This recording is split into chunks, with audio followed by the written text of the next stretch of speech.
வீடியோக்குள்ளே போகிறதுக்கு முன்னாடி ஒரு ஆப்பை பற்றி தெரிஞ்சுக்கலாம். App name is Bymot and this video also sponsored by Bymot. பைமோட்ன்றது ஒரு நல்ல grocery, skin care products and hair oil இந்த மாதிரிலாம் நிறைய வீட்டுக்கு தேவையான விஷயங்கள்லாம் இருக்கும்ல. ஸோ அதை வாங்கிறதுக்காகவே இருக்கிறது. இது ஒரு ஷாப்பிங் மாதிரி. இதுலேயே நிறைய பிராண்ட்ஸ் எல்லாம் இருக்குது. ஸோ அந்த பிராண்டை வச்சும் நீங்கள் அந்த ப்ராடக்ட்ஸ் எல்லாமே வாங்கிக்கலாம். அண்ட் டீல்ஸ்ன்னு ஒரு ஆப்ஷன் இருக்குல்ல, ஸோ அதை கிளிக் பண்ணிங்கன்னா இப்போ ஒரு 1000 ருபீஸ்க்கு இருக்கிறது ஒரு 100 ருபீஸ் மாதிரி தருவாங்க. ஸோ இந்த மாதிரியும் நீங்கள் வந்துட்டு டீல்ஸில் போய் பை பண்ணிக்கலாம். இதனால் கண்டிப்பாக நமக்கு யூஸ்ஃபுல்லாக இருக்கும். வெளியில் போய் எந்த ப்ராடக்ட்டும் வாங்க வேண்டிய அவசியம் இல்லை. இதில் ப்ராடக்ட் விற்கிறது எல்லாமே ரொம்ப குவாலிட்டியாக பெஸ்ட்டாக இருக்கும் அண்ட் ரொம்ப பட்ஜெட் ஃப்ரெண்ட்லியாக இருக்கும். அண்ட் ஆல்சோ லிங்க் வந்துட்டு டிஸ்கிரிப்ஷனில் கொடுத்துருக்கேன். கண்டிப்பாக வந்துட்டு மிஸ் பண்ணாமல் பாருங்கள். இதில் நம்மளோட ஃபேவரட்ஸ் ஐட்டம்ஸ் வச்சுக்கலாம். நம்ம ஃப்ரீக்வெண்ட்டாக இப்போ ரீசெண்டாக வாங்கின ப்ராடக்ட்ஸ் என்னென்ன நம்ம தனியாக நமக்குன்னு ஐடி யூஸ் பண்ணி அதை வந்துட்டு ஓப்பன் பண்ணிக்கலாம். அண்ட் அந்த 3 கோடு மாதிரி இருக்கும். ஸோ அந்த ஆப்ஷனை கிளிக் பண்ணி பார்த்தீங்கன்னா ஷாப் பை கேட்டகரின்னு இருக்கும். ஸோ அதில் கேட்டகரைஸ் பண்ணி வச்சுருப்பாங்க. அதை எடுத்து கூட இப்போ ஒரு ரெடி டு குக்குன்ட்டு இருக்குல்ல, ஸோ அது வந்துட்டு ஒரு ரெடிமேட் ஃபுட் ஐட்டம்ஸ் மாதிரி இருக்கும். ஸோ அதை கிளிக் பண்ணி பார்த்தீங்கன்னா அதில் வந்துட்டு நிறைய ஃபுட் ஐட்டம்ஸ் வரும். லைக் ஒரு 5 மினிட்ஸில் குக் பண்ணுற மாதிரி இந்த மாதிரிலாம் இருக்கிற வச்சுட்டு நம்ம வந்துட்டு அது வாங்கிக்கலாம். அண்ட் வீட்டுக்கு தேவையான பொருட்கள் லைக் நைஃபாக இருக்கட்டும், ஏதாவது ப்ரூம் ஸ்டிக்கு, இந்த மாதிரிலாம் மேட்டு, இந்த மாதிரிலாம் நம்ம வந்துட்டு இதில் வாங்கிக்கலாம். ஸோ கண்டிப்பாக வந்துட்டு இது நமக்கு யூஸ்ஃபுல்லாக இருக்கும். லிங்க் டிஸ்கிரிப்ஷனில் கொடுத்துருக்கேன். ஆப் லிங்க் இன்ஸ்டால் பண்ணி யூஸ் பண்ணி பாருங்க. இன்னைக்கு நம்ம பார்க்க போகிறது நம்ம எல்லோருக்குமே ரொம்ப பிடிச்ச பரோட்டா சால்னா. சின்ன சின்ன ரோட்டோர கடைகளில் கையேந்தி பவனில் கொடுக்குற மாதிரியான பரோட்டா சால்னா நல்ல டேஸ்ட்டாக எப்படி செய்யலாம் தான் இன்னைக்கு நம்ம பார்க்க போகிறோம். முதல்ல ஒரு பேன்ல ஒரு 3 டேபிள் ஸ்பூன் எண்ணெய் எடுத்துக்கோங்க. எண்ணெய் லேசா சூடானதும் ஒரு 1/2 ஸ்பூன் சோம்பு சேர்த்து தாளிச்சுக்கோங்க. ஒரு சின்ன துண்டு பட்டை, 2 கிராம்பு சேர்த்துக்கோங்க. ஒரே ஒரு பிரிஞ்சி இலை சேர்த்துக்கோங்க. ஒரு சின்ன துண்டளவு கல்பாசி சேர்த்துக்கலாம். கல்பாசி மறக்காம சேர்த்துக்கோங்க. இப்போ இது லேசா பொரியட்டும். 2 பெரிய வெங்காயத்தை நீல வாக்குல மெலிசா நறுக்கி சேர்த்துக்கோங்க. இப்ப இந்த வெங்காயம் நல்லா வதங்கி வரணும். வெங்காயம் நல்லா வதங்கி நிறம் மாறுற வரைக்கும் நாம இதை வதக்கி விட்டுக்கலாம். வெங்காயம் நல்லா வதங்கி வந்தாதான் நமக்கு டேஸ்ட் ரொம்பவே நல்லா இருக்கும். இப்ப பாத்தீங்கன்னா வெங்காயம் நல்லா எந்த அளவுக்கு வதங்கி வந்துடுச்சு. அடுத்து இதுல 2 மீடியம் சைஸ் தக்காளிய நறுக்கி சேர்த்துக்கோங்க. இது கூடவே ஒரு 7-8 புதினா இலைய மறக்காம சேர்த்துக்கோங்க. அடுத்து ஒரு 2 பச்சை மிளகாய கீறி சேர்த்துக்கலாம். இப்ப இந்த தக்காளி நல்லா வதங்கி கரைஞ்சி வரணும். அது வரைக்கும் நாம இதை வதக்கி விட்டுக்கலாம். இந்த தக்காளி வதங்கி வரத்துக்குள்ளேயே நாம ஒரு கரம் மசாலா பேஸ்ட் அரைச்சி எடுத்துட்டு வந்துடலாம். 1/2 ஸ்பூன் சீரகம், 1/2 ஸ்பூன் மிளகு, ஒரு 2 to 3 ஏலக்காய், ஒரு சின்ன துண்டு பட்டை, ஒரு 3 கிராம்பு, ஒரு சின்ன துண்டு கல்பாசி, ஒரு 6 பல் பூண்டு சேர்த்துக்கலாம். ஒரு சின்ன துண்டு இஞ்சிய நறுக்கி சேர்த்துக்கோங்க.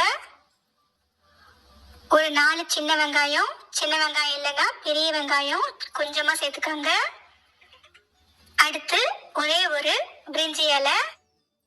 இப்ப இது எல்லாத்தையும் சேர்த்து நல்லா மைய அரைச்சி எடுத்துட்டு வந்துடுங்க. இப்ப பாத்தீங்கன்னா அரைச்சி எடுத்தாச்சு. இது அப்படியே இருக்கட்டும். இப்ப பாத்தீங்கன்னா தக்காளி நமக்கு நல்லா வதங்கி கரைஞ்சி வந்துடுச்சு. இந்த அளவுக்கு தக்காளி வதங்கி கரைஞ்சி வந்ததும் அடுத்து நம்ம அரைச்சி வச்ச மசாலா பேஸ்ட சேர்த்துக்கலாம். இது கூடவே கொஞ்சமா மஞ்சள் தூள், ஒரு 1/4 ஸ்பூன் அளவுக்கு மட்டும் உப்பு சேர்த்துக்கோங்க. இப்ப அடுப்பு நல்லா குறைச்சி வச்சு இந்த மசாலா பேஸ்ட வதக்கி விட்டுக்கோங்க. இஞ்சி பூண்டு எல்லாமே நம்ம பச்சையா சேர்த்திருக்கோம். ஒரு 2 to 3 நிமிஷத்துக்கு இது நல்லா பச்சை வாசனை போகிற வரைக்கும் வதக்கி விட்டுக்கோங்க. சேர்த்த மசாலா நல்லா வதங்கி வந்ததும் அடுத்து இதுல ஒரு 1/2 ஸ்பூன் அளவுக்கு மல்லித்தூள் சேர்த்துக்கோங்க. 1 ஸ்பூன் அளவுக்கு தனி மிளகாய் தூள் உங்க காரத்துக்கு ஏற்ற மாதிரி சேர்த்துக்கலாம். இப்ப இதையும் சேர்த்து நல்லா வதக்கி விட்டுக்கோங்க. மிளகாய் தூளோட பச்சை வாசனை போகிற வரைக்கும் 1 நிமிஷத்துக்கு நல்லா எண்ணெயிலே வதக்கி விட்டா போதும். அடுத்து இதுல ஒரு 1/4 கப் அளவு மட்டும் தண்ணி சேர்த்து ஒரு முறை நல்லா கலந்து விட்டுக்கங்க. இது எல்லாமே சேர்ந்து ஒரு 2 நிமிஷத்துக்கு நல்லா கொதிக்கட்டும். அதுக்குள்ள நாம தேங்காயை அரைச்சு எடுத்துட்டு வந்துடலாம். ஒரு 1/2 கப் அளவுக்கு நறுக்கிய தேங்காய் எடுத்துக்கங்க. இது கூடவே ஒரு 5 முந்திரி பருப்பு, 1 ஸ்பூன் கசகசாவை சுடுதண்ணில ஒரு 10 நிமிஷம் ஊற வச்சு இப்ப அதையும் சேர்த்துக்கலாம். இது எல்லாத்தையுமே சேர்த்து எந்த அளவுக்கு மைய அரைக்க முடியுமோ அரைச்சு எடுத்துட்டு வந்துடுங்க. இப்ப பாத்தீங்கன்னா சால்னா நல்லா கொதிச்சு நல்லா மசாலா எண்ணெய் பிரிஞ்சு வந்திருக்கு. இப்ப நம்ம அரைச்ச தேங்காய இதுல சேர்த்துக்கலாம். தேங்காயை சேர்த்து ஒரு முறை நல்லா கலந்து விட்டுக்கோங்க. அடுத்து இதுல ஒரு 2ல இருந்து 2.5 கப் அளவு வரைக்கும் தண்ணி சேர்த்துக்கலாம். உங்களுக்கு சால்னாவோட கன்சிஸ்டன்சி எப்படி வேணுமோ அதுக்கேற்ற மாதிரி தண்ணி கூட குறைய சேர்த்துக்கோங்க. இது பாத்தீங்கன்னா ஒரு 20 நிமிஷத்துக்கு நல்லா கொதிச்சு வரணும். அப்பதான் டேஸ்ட் நல்லா இருக்கும். அதுக்கு ஏற்ற மாதிரி நீங்க தண்ணிய கூட குறைய சேர்த்துக்கலாம். இந்த கன்சிஸ்டன்சிக்கு நான் தண்ணி சேர்த்திருக்கேன். அடுத்து 1 ஸ்பூன் கடலை மாவை கொஞ்சமா தண்ணியில கட்டி இல்லாம கரைச்சி சேர்த்திருக்கேன். இது பாத்தீங்கன்னா ரோட்டு கடைங்களெல்லாம் இந்த மாதிரி கடலை மாவு சேர்ப்பாங்க. டேஸ்ட் ரொம்பவே நல்லா இருக்கும். அதே மாதிரி நமக்கு நல்லா திக்கா வரும். அதுக்காகத்தான் கடலை மாவு சேர்த்து ஒரு முறை நல்லா கலந்து விட்டுக்கோங்க. அடுத்து தேவையான அளவு உப்பு சேர்த்துக்கலாம். ஏற்கனவே ஒரு 1/4 ஸ்பூன் உப்பு சேர்த்துருக்கோம். அதுக்கேற்ற மாதிரி உப்பு சேர்த்துக்கோங்க. உப்பு சேர்த்து திரும்ப ஒரு முறை கலந்து விட்டுக்கோங்க. இப்ப இது நல்லா கொதிக்கணும். ஒரு 20 நிமிஷத்துக்கு மூடி போட்டு மீடியம் ஃப்ளேம்ல வச்சு நல்லா கொதிக்க விடுங்க. குறைஞ்சபட்சம் 20 நிமிஷம் கொதிச்சாதான் நமக்கு டேஸ்ட் ரொம்பவே நல்லா இருக்கும். மூடி போட்டாச்சு. ஒரு 20 நிமிஷம் இது நல்லா கொதிச்சுக்கிட்டு இருக்கட்டும். 20 நிமிஷத்துக்கு அப்புறம் திறந்து பார்த்தீங்கன்னா உங்களுக்கு நல்லா எண்ணெய் பிரிஞ்சு வந்திருக்கும். இந்த அளவுக்கு வந்ததும் நாம ஸ்டவ் ஆஃப் பண்ணிடலாம். கடைசியா நறுக்கிய கொத்தமல்லி இலை சேர்த்துக்கங்க. இது பார்க்க இப்ப கொஞ்சம் தண்ணியா இருக்கிற மாதிரி இருந்தாலும் இன்னும் நேரம் ஆக ஆக இது நல்லாவே கெட்டிப்படும்.